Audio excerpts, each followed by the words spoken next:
He told me he loved me while we were tangled up in his sheets, his words hot and desperate, like he'd been holding them in for years. I wanted to believe him, God, I wanted to, but something about the way his hands shook made me uneasy. Less than an hour later, there was a pounding on the door that made us both freeze. He went pale. She barged in with a baby on her hip, mascara streaked down her face, her voice raw as she screamed that he'd promised to leave me for her and that the baby was his. My stomach dropped through the floor.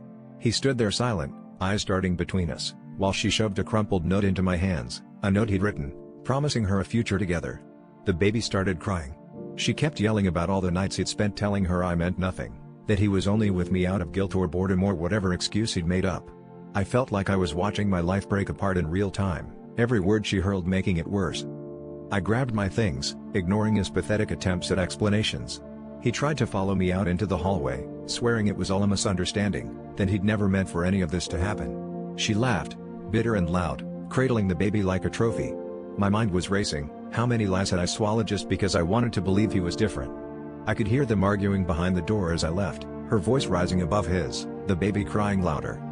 I sat alone in my car, shaking, realizing the truth wasn't just about his betrayal, it was about how desperate I'd been to feel loved, how willing I was to ignore the red flags because I was terrified of being alone. The real twist wasn't the baby or the other woman, it was that deep down, I'd always known.